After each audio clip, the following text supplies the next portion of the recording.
For you. Church, we are in our series on awe. This series is coming, it's informed by a book by Dacher Keltner called Awe. I know, creative names that we've got here. But what it's starting with is this premise that there are 8 ways that humans are invited to engage with the divine through awe, or just ways to engage through awe in our lives every day, from epiphanies to moral beauty, to nature, to collective effervescence, visual design, music, spirituality and religion, and life and death. And from those lenses, we've been walking week after week through each different wonder of life, as Keltner calls them, and how they might tie into our faith. In week 1, we talked about epiphanies, and I just invited us to be awestruck by the claims of the gospel. They can seem like something we take for granted, that we've heard so many times before, but the promises that death has been destroyed, that we can love our enemies, that we can lay down our lives and they will be given back, all of those promises are radical and reorienting. And when we can be in awe of those, it might invite us to act in them.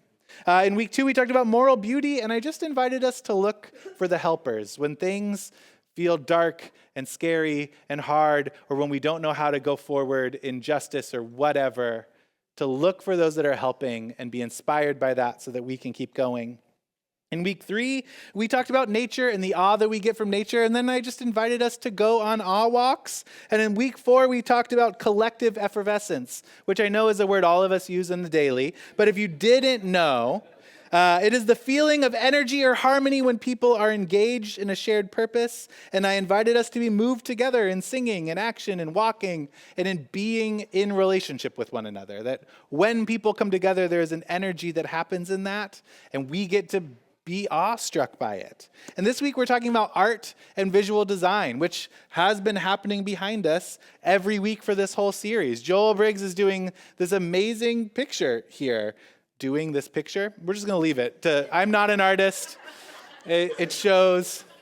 I make furniture. But it has been happening in the midst of us. And I think all of us have actually gotten little glimpses of awe.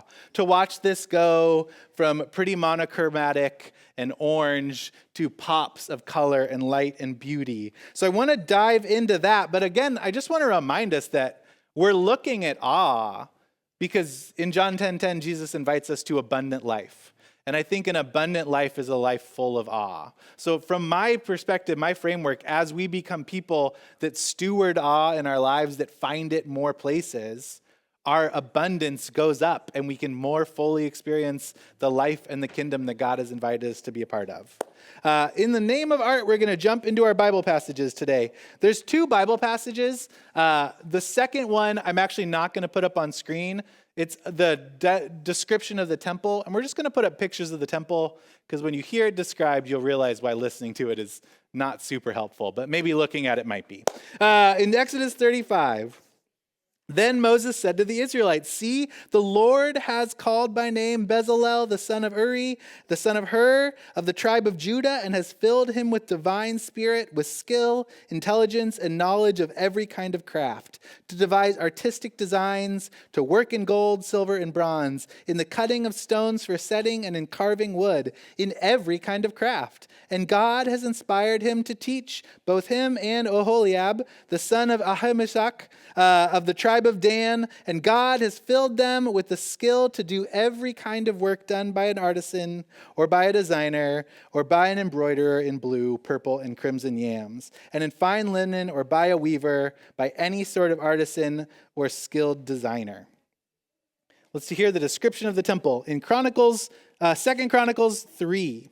Solomon began to build the house of the Lord in Jerusalem on Mount Moriah, where the Lord had appeared to his father David, and at the place that David had designated on the threshing floor of Oman and the Jebusite. He began to build on the 2nd day of the 2nd month of the 4th year of his reign. These are Solomon's measurements for building the house of God. The length in cubits of the old standard was 60 cubits, and the width 20 cubits. The vestibule in the front of the nave of the house was 20 long cubits. Across the width of the house and its height was 120 cubits. Aren't you glad you have pictures here instead of the words? He overlaid it on the inside with pure gold. The nave he lined with cypress and covered it with fine gold, and he made palms and chains on it. He adorned the house with the settings of precious stones, and the gold was gold from the Parvaim. So he lined the house with gold, its beams and its thresholds and its walls and its doors, and he carved cherubim on the walls. And he made the most holy place at its length, corresponding with the width of the house, was 20 cubits, and its width was 20 cubits. And he overlaid it 600 talents of fine gold. The weight of the nails was 50 shekels of gold. He overlaid the upper chambers. We'll be doing a quick conversion test at the end of this, so get your notepads out.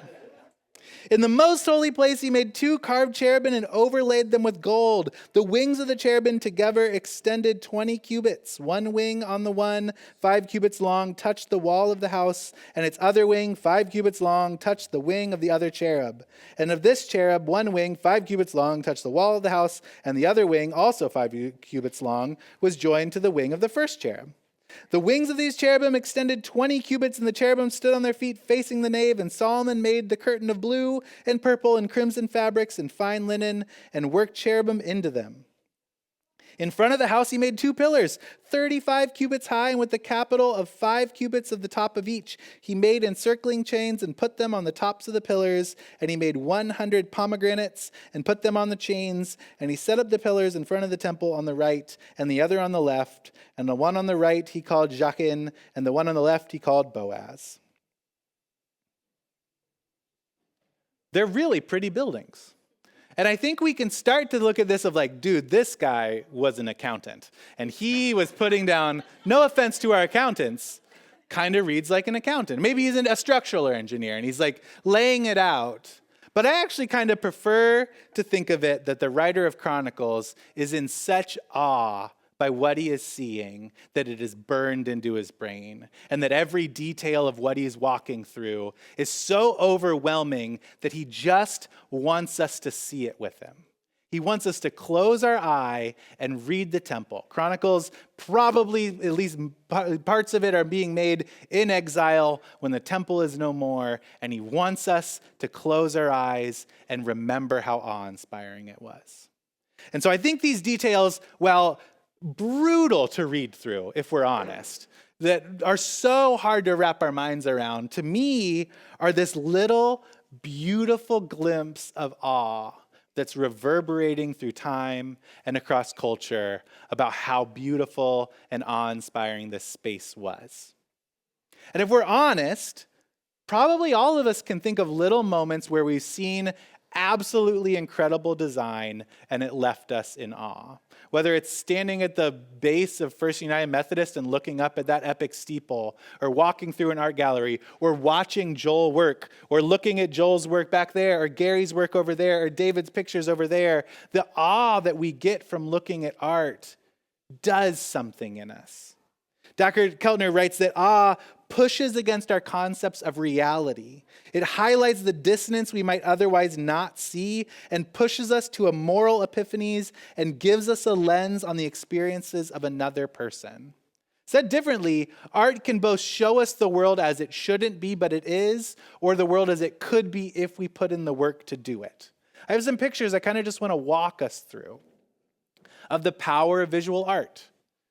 First one, Mr. Rogers, May 9th, 1969, in the midst of massive post-Civil Rights Act, segregation is ended and segregated pools are still allowed. And there have been mass protests around the country of African-American men and women jumping into pools and white pool owners throwing acid into the water. And so Mr. Rogers hosts the mailman, who is a person of color, to sit in the water with him, as a striking and powerful act of a different way of being in the world. Next one. This one is by Bernie Boston during the protests. I'm not trying to do all 60s here, it just happens. Of the power of a woman standing up against the Vietnam War with a flower.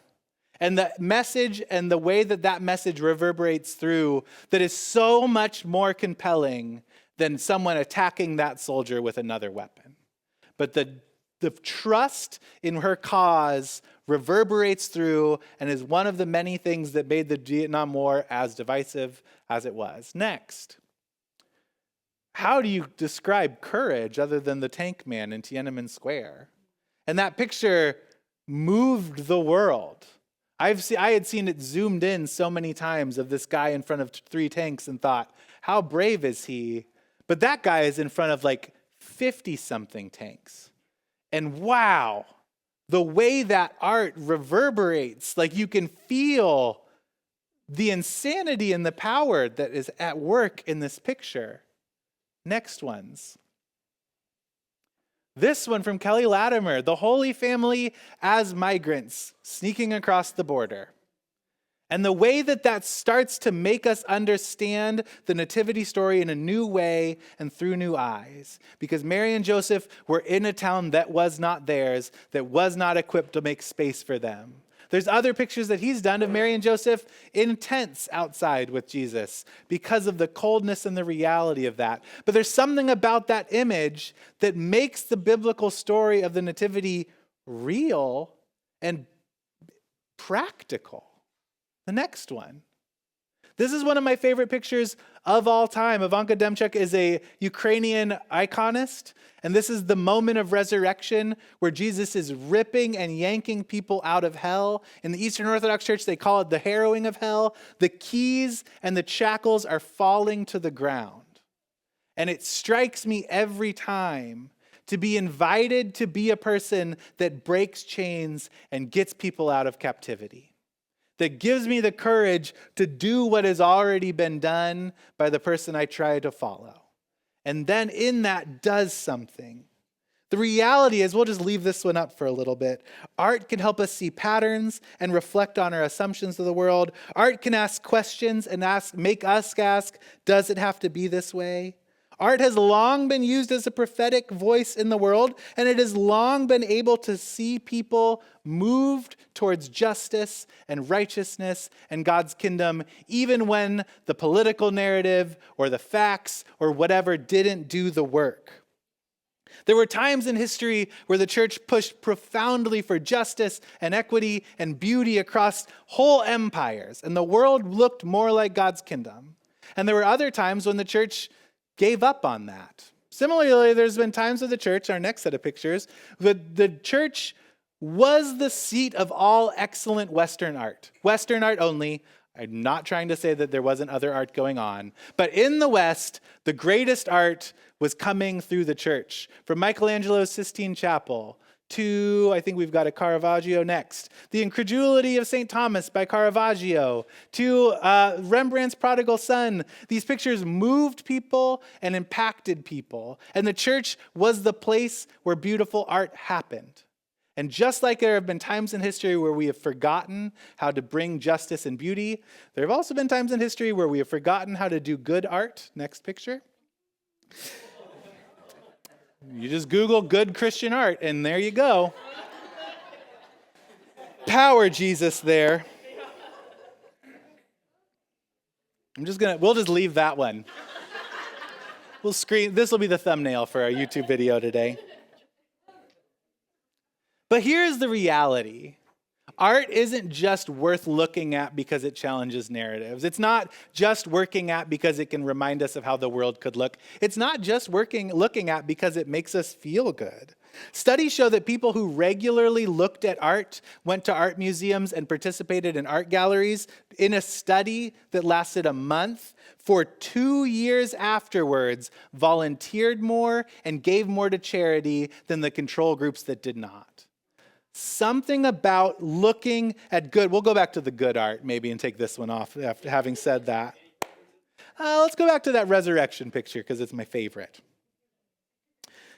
Something about good visual art promotes collective health and well-being, according to Keltner. The fact is that we have seen in studies people that walk near cathedrals and holy sites are more likely to cooperate with other people moments after being out of view of those things. Beautiful sights make us more connected to one another. Beautiful things push us towards one another in a way that brings about goodness in the world.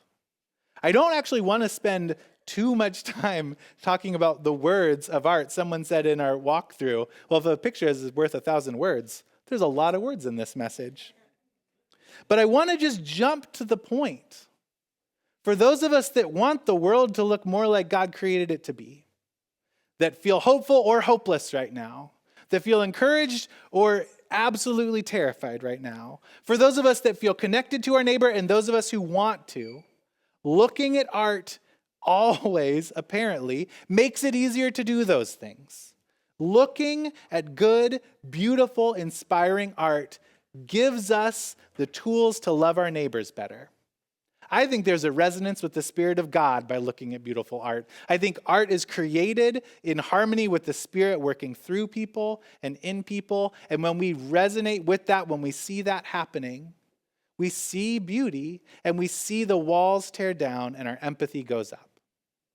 So it's a simple message this week, but it's an invitation if we want to be more cooperative, if we want to be more generous with our time, with our space, with our energy, with our money. Look at art. Go to a museum this week. Go look at a good movie. Art visually can be a lot of different things. Stare at pictures. Go to museums down the road. There's galleries all over town. Walk through and look at the art of the way we've designed the world. Some of the buildings in Salem are quite pretty. Others, you win some, you lose some. But I just want to give us the invitation this week as your spiritual practice to look at something beautiful and let it do something in you. Many of us have come from very different places in our church journeys. And for some of us, spending 15 minutes with our Bible feels quite uncomfortable. For some of us, spending time in prayer feels really foreign right now. Well, here's your spiritual practice this week. Go to an art gallery. Go to a coffee shop that puts up art and look at pictures while drinking your favorite latte. Go to a building that is beautiful. Watch a movie that does something for you and moves in your gut and your heart and your whatever, and something happens. So this is your permission from your pastor. All you have to do spiritually this week is look at beautiful stuff, which I feel like is a pretty good invitation. But I'm convinced that if we look at that beauty, we become a church that looks more like Jesus made us to. If we look at that beauty, we become a church that sees beauty in our neighbors and in our enemies and in one another and in ourselves. And when we do those things, we just see God's kingdom everywhere. That's abundance. That's beauty. Let's pray. God, give us eyes to see. There's beauty all around us. May we be people that take back a desire for excellent beauty in churches. May we be a people that go and find excellent beauty everywhere else. May we honor and learn from the artists in our midst. May they be our teachers. May they give us lenses to see what you are doing. May we be prophets through the way that we see and spot beauty everywhere. In your holy mighty name, amen.